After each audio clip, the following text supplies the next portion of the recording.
அன்புமணி, வடிவேல் ராவணன் ஆகியோர் பங்கேற்காத செயற்குழு பொதுக்கூட்டம் கட்சியின் சட்ட விதிகளுக்கு முரணானவை என்று தீர்மானம் நிறைவேற்றப்பட்டிருக்கிறது. இதனை அண்மை செய்தியாக பார்த்து வருகிறோம்.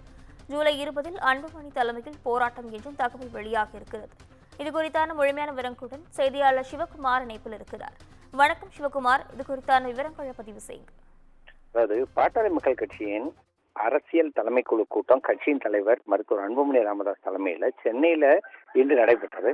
கட்சியின் பொதுச் செயலாளர் வடிவேல் ராவணன், அதே மாதிரி பொருளாளர் திலகபாமா உள்ளிட்ட அரசியல் தலைமைக்குழு உறுப்பினர்களும் சிறப்பு அழைப்பாளர்களும் இந்த கூட்டத்தில் கலந்துக்கிட்டாங்க. தமிழகத்துல பொதுவான அரசியல் சூழ்நிலை, கட்சி வளர்ச்சி பணிகள், 2026ஆம் ஆண்டுக்கான சட்டப்பேரவை தேர்தலை எப்படி எதிர்கொள்வது, அதே மாதிரி ஜூலை 25 முதல் கட்சியோட தலைவரான பாமக கட்சி தலைவரான மருத்துவர் அன்புமணி ராமதாஸ் மேற்கொள்வதற்கும் தமிழக மக்கள் உரிமை மீட்பு பயணத்தை வெற்றிகரமாக நடத்துவதற்குண்டான நடவடிக்கைகள் குறித்து இந்த கூட்டத்தில் விவாதிக்கப்பட்டது. அதன் முடிவாக அந்த கூட்டத்தில் கீழ்கண்ட சில தீர்மானங்கள் இயற்றப்பட்டிருக்கு.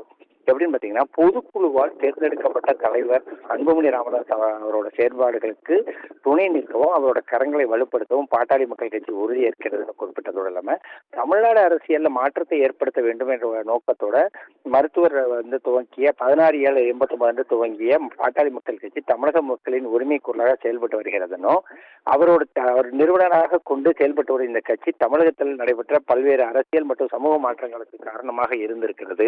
மிகவும் பிற்படுத்தப்பட்ட வகுப்பினர், வன்னியர்கள், இஸ்லாமியர்கள், அருந்ததியர்கள் ஆகியோருக்கு மாநில அளவில் பிற்படுத்தப்பட்ட வகுப்பினர், அதே மாதிரி பட்டியலினத்தினர், பழங்குடியினருக்கு தேசிய அளவில் இடஒதுக்கீடு வென்று கொடுத்தவர் தான் பாமக. அதாவது அவர் அந்த அளவுக்கு வென்றெடுத்தது தான் பாமக அப்படின்னு குறிப்பிட்டதோடு இல்லாம ராமதாஸோட தலைமையில பாட்டாளி மக்கள் கட்சி பொறுப்புள்ள எதிர்கட்சியாக செயல்பட்டு வருகிறதுன்னு குறிப்பிட்டிருக்கிறாங்க.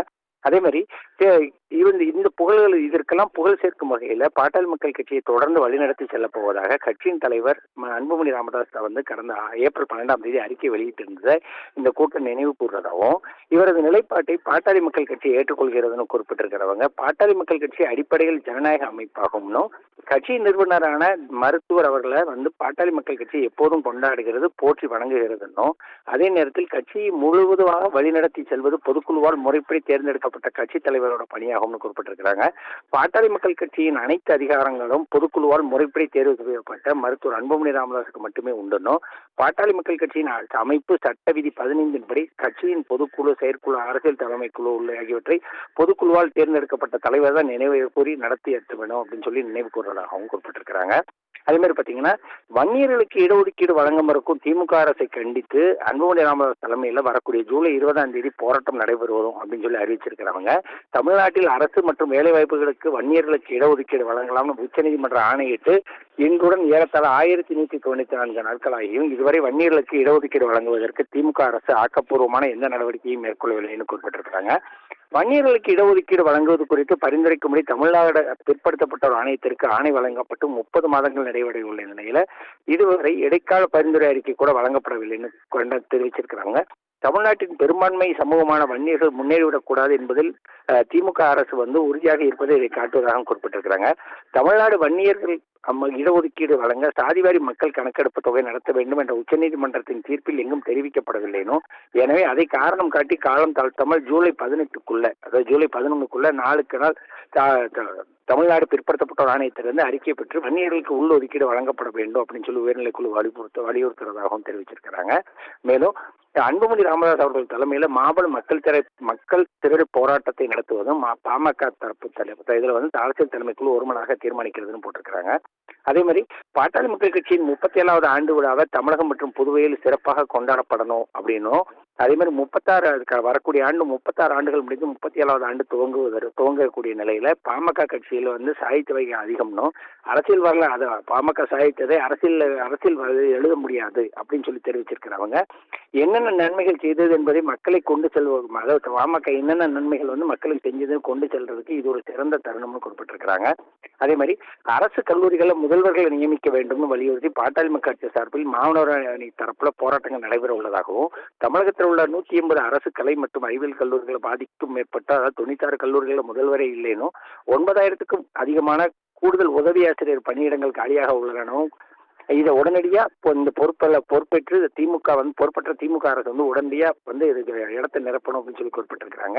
இதே நிலை நீடித்தால் கல்வி அரசு கலை மற்றும் அறிவியல் கல்லூரி கட்டடங்கள் தான் இருக்குமே தவிர கல்வி இருக்காதுன்னு கடுமையான ஒரு கண்டனத்தை தெரிவித்ததோடு இல்லாம அன்புமணி ராமதாஸ் மேற்கொள்ளவிருக்கும் 100 நாள் தமிழக மக்கள் உரிமை மீட்பு பயணத்தை வெற்றி பெறணும் அப்படின்னு சொல்லி தெரிவிச்சிருக்கிறாங்க. வெற்றி பெற கடுமையாக உழைக்க வேண்டும் அப்படின்னு சொல்லி தெரிவிச்சிருக்காங்க. அதே சமயத்தில் திமுக அரசோட அவலங்களை குறித்து மக்களிடம் விழிப்புணர்வு ஏற்படுத்த வேண்டியதும், மக்களிடமிருந்து மோசமான ஆட்சியால் பறிக்கப்பட்ட உரிமைகளை மீட்டெடுக்க வேண்டியதும் எதிர்க்கட்சியான பாமகவுக்கு ஒரு முக்கியமான ஒரு கடமையினும், பசுமை தாயக நாளான ஜூலை 25ஆம் தேதி தொடங்கி நவம்பர் மாதம் 1ஆம் தேதி வரையிலான 100 நாட்கள் கால அளவில் பாமகவோட தலைவர் மருத்துவர் அன்புமணி ராமதாஸ் தலைமையில் மீட்பு பயணத்தை மேற்கொள்ள உள்ளதாகவும் தெரிவிச்சிருக்கிறாங்க. அதே மாதிரி திருப்புவனம் காவல் நிலைய வழக்கில் சம்பந்தப்பட்ட உயர் அதிகாரிகளின் பெயரை வெளியிட்டு அவர்களையும் கைது செய்ய வேண்டும்னு தெரிவித்ததோடு இல்லாம இது குறித்து முழுமையான விசாரணை பண்ணணும் அப்படின்னு சொல்லி தெரிவிச்சிருக்கிறாங்க.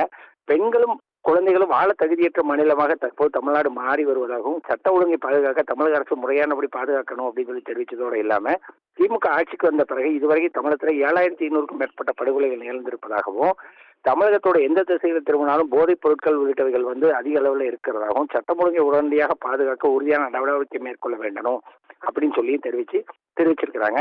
அமைதியான வளர்ச்சியான பாதையை நோக்கி பயணிக்கும் மாநிலம் எந்த தகுதியும் இல்லாமல் திமுக அரசால நிர்வகிக்கப்படும் தமிழ்நாட்டில் எப்போதுமே நிம்மதி இல்லை அப்படின்னு சொல்லி தெரிவித்ததோடு இல்லாம 2026ஆம் ஆண்டு சட்டப்பேரவை தேர்தலில் திமுக அரசை அகற்றவும் அதற்காக மிக கடுமையாக உழைக்கவும் பாட்டாளி மக்கள் கட்சி அரசியல் தலைமைக்குழு உறுதியேற்கிறது அப்படின்னு சொல்லி தங்களோட தீர்மானத்தை நிறைவேற்றியிருக்கிறாங்க. நிஷா.